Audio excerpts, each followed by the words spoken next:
अस्सलाम वालेकुम फ्रेंड्स, मैं हूं डॉक्टर ज़ीशान और मैं आपको अपने चैनल पर खुश आमदीद कहता हूं। फ्रेंड्स, आज जिस टॉपिक पर मैंने वीडियो बनाई है वो ये है कि क्या दौरान हमल बीवी से मुबाशरत कर सकते हैं या नहीं। फ्रेंड्स, ये वो सवाल है जो आजकल हर नौजवान जो शादीशुदा हज़रात हैं उनके जहन में गर्दिश कर रहा है, और जो हामला ख़वातीन हैं वो भी इस मामले में बहुत परेशान होती हैं इस हवाले से कि क्या वो हम बिस्तरी कर सकते हैं मियाँ बीवी या नहीं।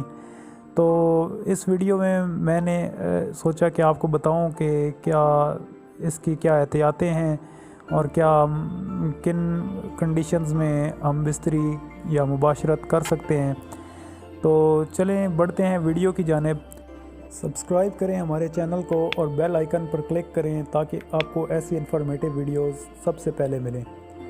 जी तो फ्रेंड्स, मैं अब आपको बताता हूँ कि क्या दौरान हमल हम बिस्तरी कर सकते हैं या नहीं।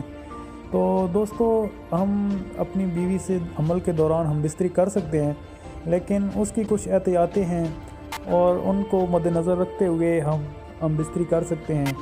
और इसके अलावा इसके कुछ फ़वाइद भी हैं और कुछ नुकसानात भी हैं। नुकसानात तब हैं जब हम बेहतियाती करेंगे। अगर हम एहतियात से काम लें तो इसकी कोई जो है साइड इफ़ेक्ट नहीं है, लेकिन एहतियात मैंने आपको पहले बताया कि एहतियात लाजमी है।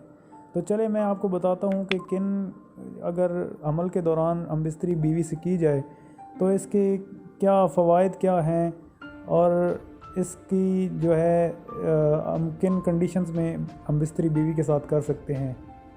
दोस्तों, इसका एक फ़ायदा ये है कि जब जो पानी का इखराज होता है मर्द की जानिब से, तो वो जो सियाल मादा होता है सफ़ेद कलर का, उससे जो बच्चे को इन्फेक्शन से बचाव का काम करता है। वो उससे बच्चे को इन्फेक्शन नहीं होता। ये साइंटिफिक एक अप्रूव्ड बात है। और इसके अलावा इसका एक और फ़ायदा ये है कि अगर हमल के दौरान हम बिस्तरी की जाए तो जो कबल अज़ वक्त पैदाइश बच्चे की हो जाती है अक्सर 7वें महीने में 8वें महीने में, उसके ख़तरात जो हैं वो बहुत कम हो जाते हैं। तो उस हवाले से भी ये एक मुस्बत जो है पहलू है। कुछ औक़ात ऐसे हैं जिनमें बीवी से हम बिस्तरी से मना किया गया है और उसके नुकसानात हैं, वो मैं आपको बताता हूँ कि वो क्या हैं। जब हमल के दौरान खून जारी हो तो तब आपने हम बिस्तरी नहीं करनी। जब हामला के पेट में दर्द हो या उज़लात में अकड़न हो तब भी आपने हम बिस्तरी बीवी से नहीं करनी। या सियाल मादा बह रहा हो या रहम की गर्दन जो है वो कमज़ोर हो तो भी हम बिस्तरी उस सूरत में नहीं की जा सकती।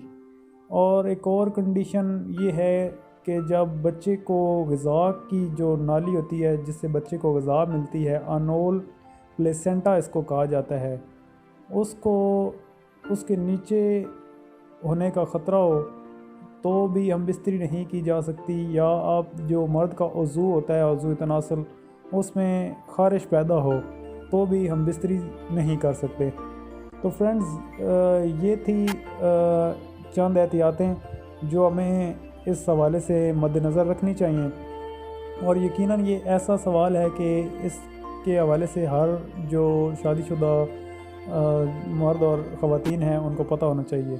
तो फ्रेंड्स, ये थी मेरी वीडियो। मैं उम्मीद करता हूँ वीडियो पसंद आई होगी। अगर पसंद आई है तो वीडियो को लाइक करें, चैनल को सब्सक्राइब करें। वीडियो देखने का शुक्रिया। अल्लाह हाफ़िज़।